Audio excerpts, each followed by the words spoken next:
Perkenalkan, kami tim konversi dari Departemen Oceanografi, Fakultas Perikanan dan Ilmu Kelautan Universitas Diponegoro Semarang.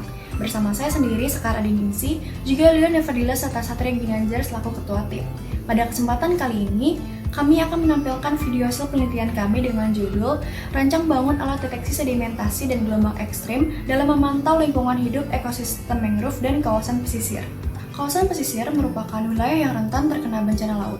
Bencana yang terjadi di wilayah pesisir ialah hasil dari interaksi angin, gelombang, pasang surut, dan arus. Proses tersebut kemudian terekspresikan sebagai gelombang karena badai, banjir, erosi pantai, dan sedimentasi. Kawasan Jawa Tengah selama 5 tahun terakhir tercatat sebanyak 128.006 jiwa yang terkena risiko badai pesisir dan juga gelombang ekstrim. Hal ini mempengaruhi kondisi morfologi wilayah, ekonomi, dan kehidupan sosial masyarakat. Terlebih pada daerah Timbul Sloko Demak, Jawa Tengah yang terdampak abrasi dan sedimentasi pantai akibat aktivitas gelombang ekstrim yang terjadi. Kondisi gelombang yang dominan di daerah perairan Timbul Sloko Demak berasal dari Laut Jawa, sehingga pada musim barat dan juga pada musim peralihan yang menimbulkan siklon tropis akan berakibat pada terbentuknya gelombang tinggi di daerah Timbul Sloko. Hal ini akan berdampak pada abrasi daerah pantai karena gelombang pecah yang terbentuk dari gelombang tinggi di area pantai. Di sisi lain, gelombang tinggi dan angin kencang dari Laut Jawa dapat merusak vegetasi mangrove yang berada di sekitar pesisir Timbul Sloko. Hal tersebut dapat menjadi ancaman atas kondisi lingkungan hidup ekosistem mangrove yang berfungsi sebagai pelindung pantai dari abrasi dan sebagai sedimen trap. Meninjau dari adanya dampak yang ditimbulkan dari pergerakan arus, gelombang, serta transfer sedimen tersebut, maka diperlukan suatu upaya mitigasi untuk dapat meminimalisasi dampak yang ditimbulkan. Bentuk mitigasi yang kami lakukan adalah dengan membuat suatu prototip pemantau tinggi gelombang dan arus abrasi sedimentasi wilayah pesisir guna mencegah terjadinya abrasi serta kerusakan ekosistem mangrove.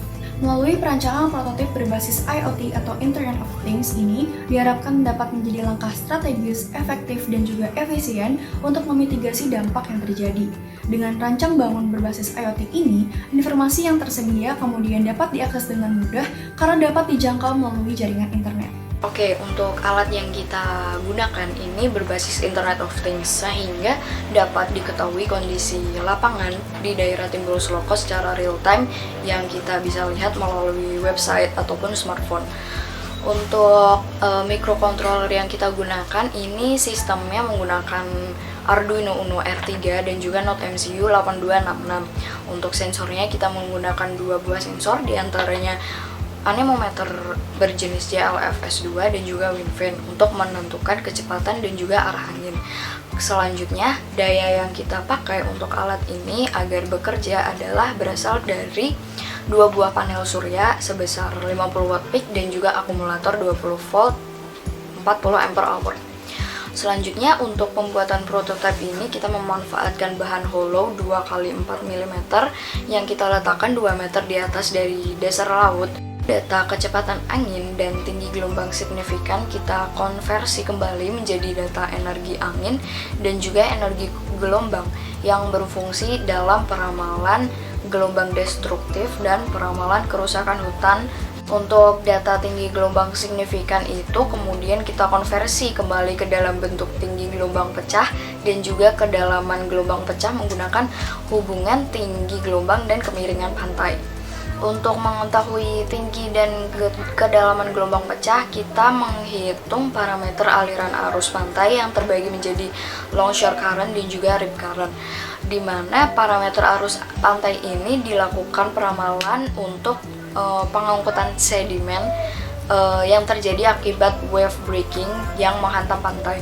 Selanjutnya, ketika sistem membaca kecepatan itu tidak normal, misalnya kecepatan anginnya di atas 15 meter per second, maka akan dilanjutkan ke bentuk peringatan dini yang bersifat lapangan dan juga virtual melalui website maupun aplikasi smartphone.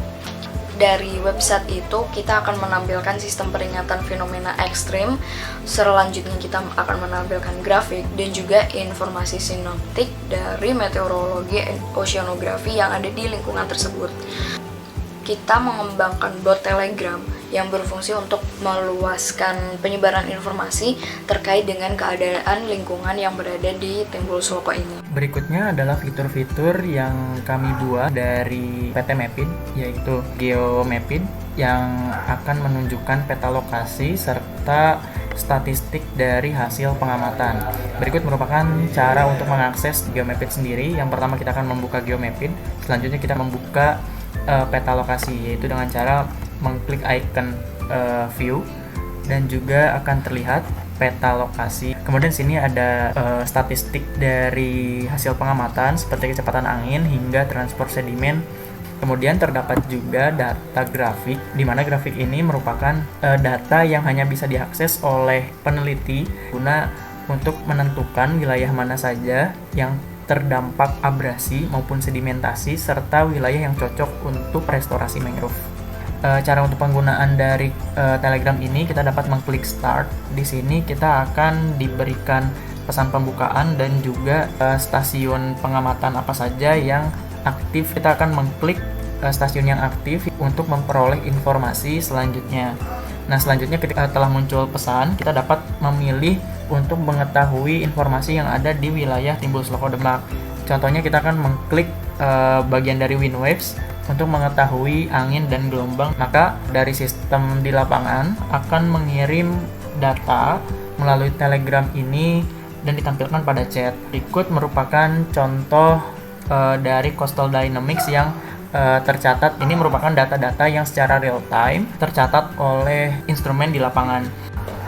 Ini merupakan langkah kami dalam bidang teknologi IoT untuk memitigasi bencana abrasi sedimentasi di kawasan pesisir guna mengembalikan lingkungan yang rusak dan tenggelam akibat dinamika kebumian. Kami berharap inovasi ini dapat menjadi acuan kebijakan selanjutnya dari pemerintah daerah, NGO, peneliti untuk mitigasi bencana pesisir dan restorasi mangrove yang lebih baik lagi ke depannya.